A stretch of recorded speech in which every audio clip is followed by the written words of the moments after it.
الحمد لله نحمده ونستعينه ونستغفره ونعوذ بالله من شرور أنفسنا ومن سيئات أعمالنا. من يهده الله فلا مضل له ومن يضلله فلا هادي له. ونشهد أن لا إله إلا الله وحده لا شريك له. ونشهد أن سيدنا وحبيبنا ومولانا محمدا عبده ورسوله الذي أرسله بالحق بشيرا ونذيرا وداعيا إلى الله بإذنه وسراجا منيرا.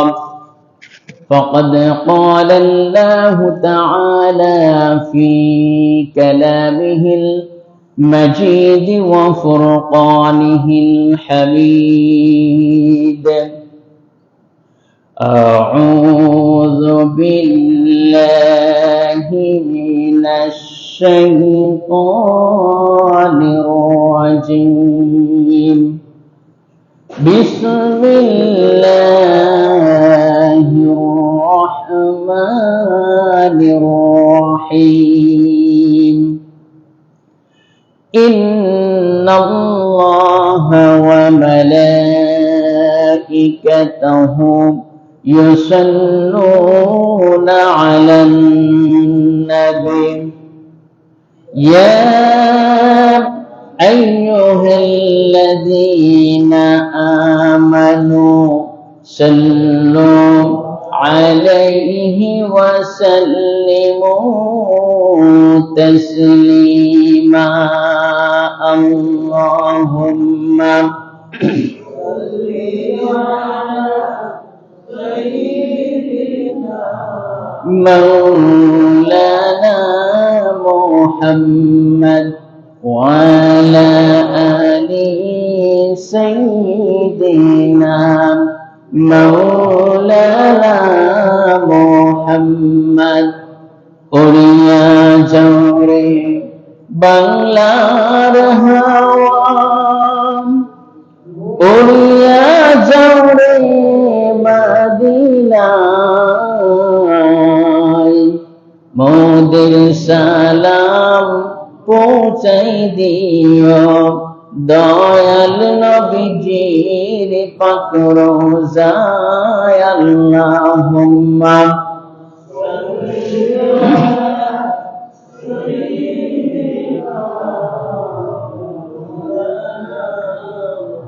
وعلى آل سيدنا مولانا محمد.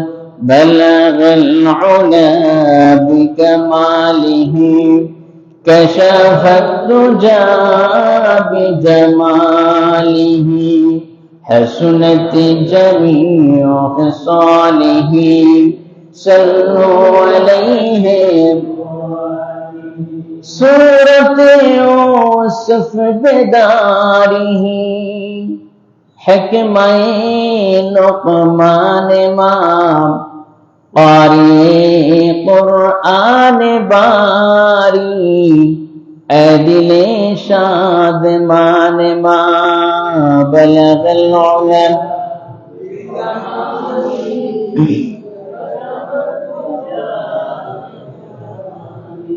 हसनत जमीअ ख़िसालिही सल्लू अलैहि।